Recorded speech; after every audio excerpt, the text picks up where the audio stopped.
দীর্ঘদিনের দাবি পূরণ হয়েছিল, তবে তা ভাগ্যে সইল না। মুখ্যমন্ত্রীর অনুমোদনে তৈরি হওয়া বাগদা হাসপাতালের সিজার ওয়ার্ড আজ অতীত। চিকিৎসকের অভাবে বন্ধ হয়ে পড়ে রয়েছে।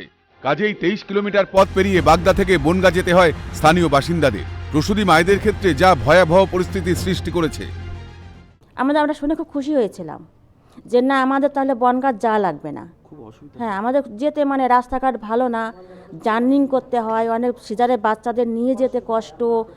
তারপরে ধরেন এই যে যখন ডেলিভারির সমস্যা, রাস্তায় কষ্ট হয়, এটা আমাদের খুব একটা দুঃখজনক ঘটনা। বনগাঁ চাই না যে আমাদের বনগাঁ যেতে হোক, আমরা চাই যে আমাদের এখানে আসুক ডাক্তার। তা এখনই শুনেছি বন্ধ হয়ে গেছে, কিন্তু এখন আমরা চাইছি আমাদের এখানে আবার বড় বড় ডাক্তার আসুক, আবার এখানে আবার সিজার চালু হোক। আমাদের বনগাঁ যেতে হয়, বনগাঁ যেতে আসতে আমাদের খুবই কষ্ট হয়। 2021 সালের 17 নভেম্বর মধ্যমগ্রামে প্রশাসনিক বৈঠকে বাগদার বিধায়ক বিশ্বজিৎ দাস মুখ্যমন্ত্রীর কাছে বাগদা হাসপাতালের সিজার ওয়ার্ডের আবেদন করেছিলেন। আবেদনে সাড়াও দিয়েছিলেন মুখ্যমন্ত্রী। 2022 সালের 10 ফেব্রুয়ারি ঘটা করে সিজার ওয়ার্ড উদ্বোধন করেছিলেন বাগদার বিধায়ক। প্রায় 5-6 মাস হলো এই সিজার ওয়ার্ড চলার পরেই বন্ধ হয়ে পড়েছে, ফলে স্বাভাবিকভাবেই সমস্যায় পড়েছেন স্থানীয় বাসিন্দা প্রসূতি মায়েরা। আমাদের যে মুখ্যমন্ত্রী, যিনি স্বাস্থ্যমন্ত্রী, একজন স্বাস্থ্যমন্ত্রী, তিনি তো একদম মহিলা, তার বিবেকে বাধে না যে এখানকার হাজার হাজার দরিদ্র মায়েরা, তাদের এই সরকারি হাসপাতালই একমাত্র অবলম্বন পথ। এখান থেকে বনগাঁ 27 কিলোমিটার দূরে। এখান থেকে একটা মহিলা, একটা মা যদি ডেলিভারি অবস্থায় বনগাঁতে নিয়ে যেতে, তার কত সমস্যা। দেখুন, কোনো অ্যাম্বুলেন্স নেই, এখানে কোনো অ্যাম্বুলেন্স নেই, রাস্তাঘাট ভালো না, তারিতে কি হবে? চাচ্ছি অবিলম্বে এইটা যেন চালু হয়, নাহলে এর থেকে বড় বৃহত্তর আন্দোলনে যাব আমরা। বাগদা ব্লক হাসপাতাল সূত্রে জানা গিয়েছে 3 জন চিকিৎসক নিয়ে এই বিভাগটি চালু হয়েছিল। বর্তমানে একজন চিকিৎসক উচ্চশিক্ষার জন্য চলে যাওয়ায় প্রসূতিদের জন্য সিজার ওয়ার্ডটাই প্রায় বন্ধের মুখে। তবে দ্রুত চিকিৎসক এনে পরিষেবা আগের মতো সচল করার পরিকল্পনা রয়েছে স্বাস্থ্য দপ্তরের। চিকিৎসক পেলেই দ্রুত স্বাভাবিক হবে পরিষেবা, দাবি বাগদার বিধায়কের।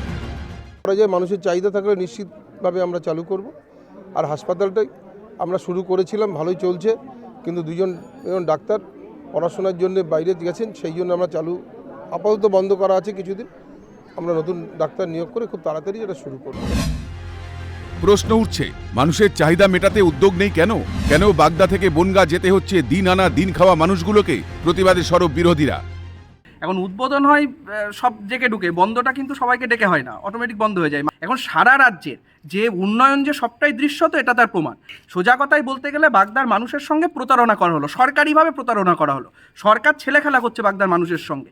আমরা দাবি করছি খুব তাড়াতাড়ি, অতি দ্রুত, আজ হলে আজ, কাল নয়, এই হসপিটাল আবার সিজার ওয়ার্ড চালু করতে হবে, হসপিটালের উন্নয়ন করতে হবে। এখানে ডক্টর, 2 জন ডক্টরতে একটা স্বাস্থ্য পরিষেবা কিন্তু চলতে পারে এত বড় বৃহৎ একটা বাগদার এলাকা।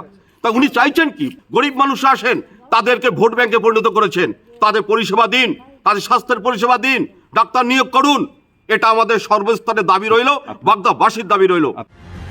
ভারত বাংলাদেশ সীমান্তবর্তী বাগদা বিধানসভায় লক্ষাধিক মানুষের বাস। বাগদার বয়রা, হেলেঞ্চা, আশারু, রংঘাট সহ বিভিন্ন এলাকার মানুষের জরুরি স্বাস্থ্য পরিষেবা পেতে এই বাগদা হাসপাতালই ভরসা। যেখানে স্বয়ং মুখ্যমন্ত্রী স্বাস্থ্য পরিষেবাকে ঢেলে সাজানোর বার্তা দেন, সেখানে দাঁড়িয়ে শুধুমাত্র চিকিৎসকের অভাবে সিজারের মতো জরুরি পরিষেবা বন্ধ হয়ে যাওয়া রাজ্য তথা দেশের লজ্জা নয় কি? বনগাঁ থেকে জ্যোতির্ময় চক্রবর্তী রিপোর্ট, ক্যালকাটা নিউজ।